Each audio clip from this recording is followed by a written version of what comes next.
बिस्मिल्लाहिर्रहमानिर्रहीम। खातिन हज़रात, अख्तर अब्बास का सलाम पहुँचे। आज का मौजू बड़ा दुखी सा है, मेरा दिल बहुत उससे उदास भी है, उस पर बहुत बोझ आया हुआ है। मलिक परवेज़ साहब ने मुझे 2 वीडियोस के आखिर में कमेंट्स में तवज्जो दिलाई कि मुझे इस मौजू पे बात करनी चाहिए, और मैं अपनी कोताही तस्लीम करता हूँ कि मुझे इस मौजू का, इस बात का इल्म नहीं था, हालांकि लाहौर में था। असल में होता यह है कि जब आप की ज़िंदगी का चॉइस कुछ और हो, आप ज़िंदगी के मकासद ऑब्जेक्टिव बड़े हों, तो आप बहुत सी छोटी छोटी चीज़ों को आप उस तरफ आपका ध्यान भी नहीं जाता। मैं चूँकि बहुत सारी चीज़ों को इग्नोर करता हूँ तो इसी वजह से ओवरलुक हुआ, जबकि उनकी बात के बाद जब मैंने इसको जानना चाहा तो मुझे अंदाज़ा हुआ कि इस पर तो अच्छी खासी हाइप क्रिएट हुई है। लाहौर एक खूबसूरत शहर है, खूबसूरत लोगों का शहर है, खूबसूरत ख़यालात का शहर है। हाँ, हर अच्छे शहर में, हर अच्छे मंज़र में कहीं ना कहीं ख़राबी ज़रूर होती है, पर वो छुपी होती है, दबी होती है। लाहौर में बीते सालों में कई नए सिनेमा बने हैं, उसमें ये जो सबसे लेटेस्ट है एम्पोरियम मॉल, और एम्पोरियम मॉल के किसी फ़िल्म शो के दौरान कुछ लोगों ने या सिनेमा वालों ने, आई डोंट नो किसने, जो सामने लोग बैठे हुए हैं उनकी मूवीज़ बनाई है, और ये अंधेरे में जो नया लेटेस्ट कैमरे हैं उनसे बनी हुई है। They are watching movie but they are not watching movie, they are involving with each other. और ये कुछ जोड़े हैं, सब लोग शायद ऐसा नहीं हैं।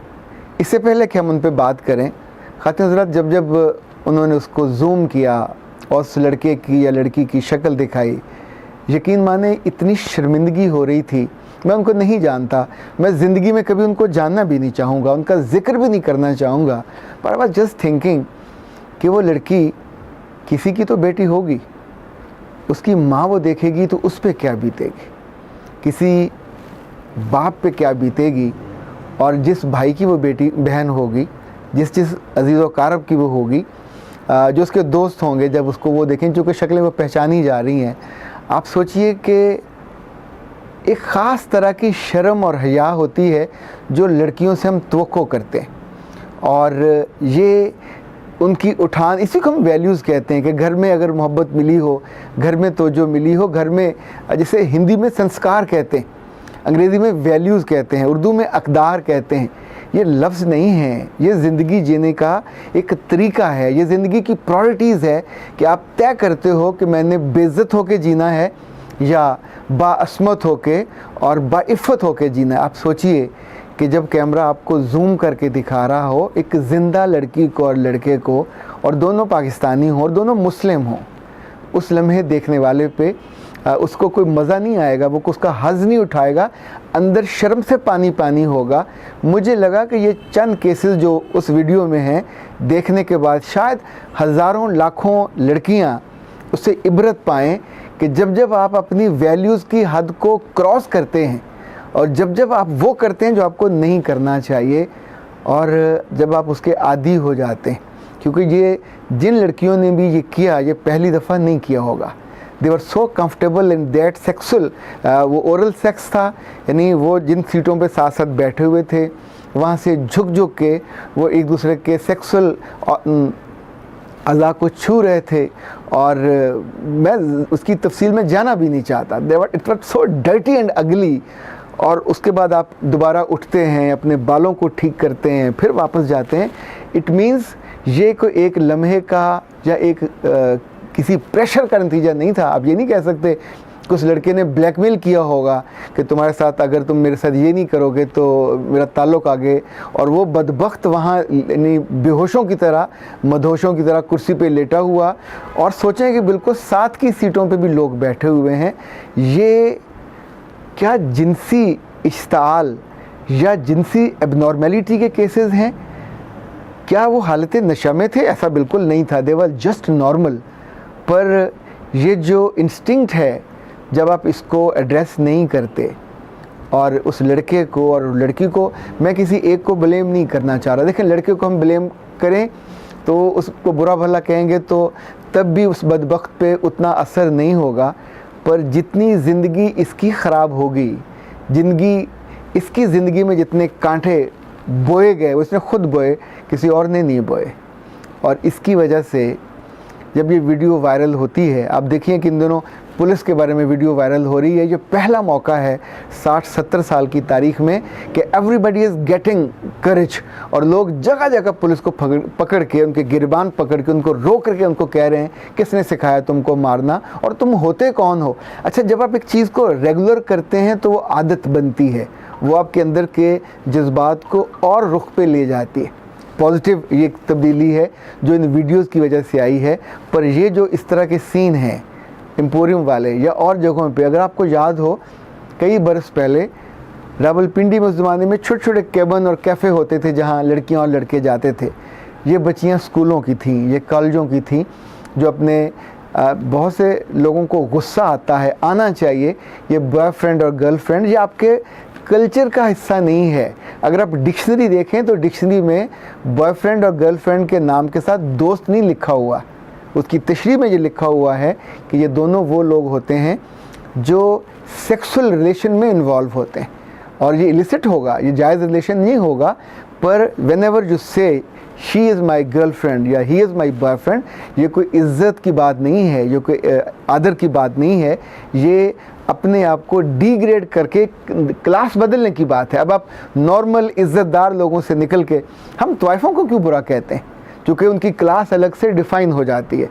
हम प्रोस्टिट्यूट्स को, हम ये जो कॉल गर्ल्स होती हैं, इनके साथ जुड़ना, उनके साथ फ़ोटो खिंचवाना भी शायद ना चाहें कोई आप में से, और किसी को तारुफ भी ना कराना चाहे कि ये मेरे साथ जो खड़ी है ये कॉल गर्ल है, बिकॉज़ आप उनको उनके घंटों के पैसे देते हैं और वो अपना जिस्म बेचती हैं या आपके जिस्म के साथ वो करती हैं जो आप कराना चाह रहे होते हैं। इसी अगलीपन की वजह से they are being considered the most ugly people on the earth. दुनिया की किसी माशरत में, यानी को बड़ा करे या छोटा करे, कभी उसको पसंदीदा नहीं कहा जाता। पर इज़्ज़तदार बच्चियाँ, अच्छे घरों की बच्चियाँ जब कभी जज्बात में आके या जब कभी अपने लवर या वो महबूब, आप सोचिए वो कितना घटिया रिश्ता और घटिया लड़का होगा कि उसने आपको एक ओपन जगह पे, यानी सिनेमा एक ओपन जगह है, थोड़ा सा अंधेरा ही है ना, फिल्म सामने चल रही है, लोग सीटों पे बैठे हुए हैं और आप वहाँ नंगे होकर बैठ गए, आप वहाँ अपने कपड़े उतार के लेट गए और अपने स्पाउस को, आपको अपनी इज्जत तो आपकी थी नहीं, जो लड़की आपके साथ आई आपने उसको भी बिल्कुल रंडी बना दिया, उसको भी आपने तवाइफ से निचले दर्जे पे पहुंचा दिया, उसकी इज्जत को, उसकी आबरू को। ये उसने नहीं सोचा होगा कि ये हो जाएगा। पर मेरा मानना तो ये है कि जब कोई लड़का और लड़की एक गलती बार बार दोहराते हैं और बाज नहीं आते और अपने गुनाह से बाज नहीं आते और गुनाह करने पे तौबा नहीं करते और अपनी गलती पे रुजू नहीं करते, तो फिर उनके साथ ये हो जाता है, ये रुसवाई वाला मामला। उन बच्चों का अल्लाह करे कोई नाम ना हो, अल्लाह करे उनका कोई ख़ानदान ना हो, उनकी कोई नस्ल अभी तक उनको कोई पहचानने वाला ना हो। पर अब सोचिए, जो जो उनको पहचानता जाएगा, जब जब उनके आँखों में किसी का आई कांटेक्ट होगा, वो लड़की इस काबिल होगी कि उसकी आँख में आँख डाल के देख भी सके। यानी जो उसने वहाँ एक्शन किया या अमल किया, ये कोई तन्हाई में करते हुए बंदा, यानी बिल्कुल जब आपका रिश्ता हो जाता है कानूनी तौर पे, माशरती तौर पे, तो भी ये अमल करने से, अगर आपको याद है मैंने तो इस पर बतौर ख़ास पहले समझाने की कोशिश भी की थी कि जो वेस्ट के लोग या अमेरिका के लोग या जर्मनी के लोग जिन गलाजतों के साथ इन्वॉल्व हैं, वो आपके यहाँ काबिल कबूल नहीं है, आपकी सोसाइटी में ना वो राइज हो सकती है। एक इंसान की पाकीज़गी और पाकीज़ा नफ्स होता है जो हर चीज़ को कबूल नहीं कर सकता, हर चीज़ के बारे में। देखिए, हम तो पिग को, सूअर को भी इसलिए हराम मानते हैं, एक तो रब ने किया, दूसरी उसकी आदतों की वजह से कि एक पिग जो फीमेल है उसके साथ जितने मर्जी मेल गुजरते जाएं तो किसी एक को गैरत नहीं आती। हमारे तो परिंदे भी गैरत वाले हैं। एक चिड़ा अपनी चिड़िया के लिए मर जाता है, लड़ जाता है। एक मुर्गा किसी दूसरे मुर्गे को अपनी मुर्गी के करीब नहीं आने देता। जितने हमारे जानवर हैं, इवन ये इस वाले मामले में बहुत टची हैं, अपनी इज़्ज़त के मामले में और अपनी सेक्सुअल लाइफ के मामले में। ये कैसी इंसानों की नस्ल तैयार हो रही है हमारे आसपास, ये कॉलेजों से, ये यूनिवर्सिटियों से, ये आला तालीमी इदारों से। उनमें कोई भी जाहिल नहीं था, कोई भी कम पढ़ा लिखा या रेडी वाला नहीं था, वो कभी ये जुर्रत भी नहीं कर सकता। ये जुर्रत एक नई तरह की जहालत को जन्म दे रही है और ये जहालत एक ऐसी ज़िल्लत के गड्ढे की तरफ लेके जाती है कि जिसमें से निकलने के लिए ख़ुद आपके ख़ानदान का कोई बंदा हाथ बढ़ा के आगे आपको उठाने में मददगार नहीं हो सकता। वो मेरे बेटे और बेटियां जो इस वक्त मुझे देख रहे हैं और सुन रहे हैं, मैं शायद अपना दुख और अपना दर्द अपने तक आप तक कम्युनिकेट भी नहीं कर पा रहा कि उन बच्चियों के लिए और उन बच्चों के लिए मैं इस वक्त नफ़रत महसूस नहीं कर रहा, पर लिटरली एक पिटी, एक तरस का सा, एक खौफ का जो आलम है मुझ पे कि उनके ख़ानदानों पे क्या बीती होंगी और ख़ुद इन बेवकूफ़ों पे। यानी ये चंद लम्हों की डरी डरी, आई डोंट नो, ये खुशी भी नहीं कही जा सकी, उसमें कैसे राहत होगी, उसमें कैसे लज्जत होगी। ये एक रुसवाई का इश्तिहार वो बने, और जो ख़ुद बनी, जिन्होंने उनको बनने में मदद दी, दोनों बुरे, और इन जैसा बनने की आरज़ू उससे भी ज़्यादा बुरी। खुदा न खास्ता कभी आपको मौका मिले, अपॉर्चुनिटी मिले, ऐसे दोस्त आपके बन जाएं जो आपको इस राह पे ले जाना चाहें, तो एक बात याद रखिएगा, अगर इतनी जगह पे ये कैमरे लग सकते हैं तो जो बच्चियां किसी के कहने पे फ़ौरन होटलों में मिलने चली जाती हैं, उनके दोस्तों के घरों पे चली जाती हैं, अब तो अल्लाह माफ़ करे अंदर से ये इतने रज़ील और मीन हैं कि उन्हें सिर्फ़ अपनी उस वक्ती लज्जत का होता है। आपके साथ आप जाएं भाड़ में, आपके साथ जो मर्ज़ी बीते, और फिर आपकी वो नंगी और अश्लील तस्वीरों को न सिर्फ बेचते हैं, फिर आपको ब्लैकमेल भी करते हैं, और ब्लैकमेलिंग के नतीजे में बार बार आपको रुसवाई का सामना करना पड़ता है। रुसवाई से बचता तब है जब आप अपने बढ़ते हुए कदमों को रोक लेते हैं।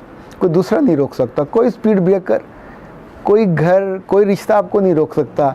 ये आपका दिल है, ये आपका ज़मीर है, और ये आपका अपने रब के सामने जाने का तसव्वुर है जो आपको इस गलाज़त में गिरने से या गिरे रहने से रोक सकता है। अख्तर अब्बास को इजाज़त दीजिए। अस्सलाम वालेकुम।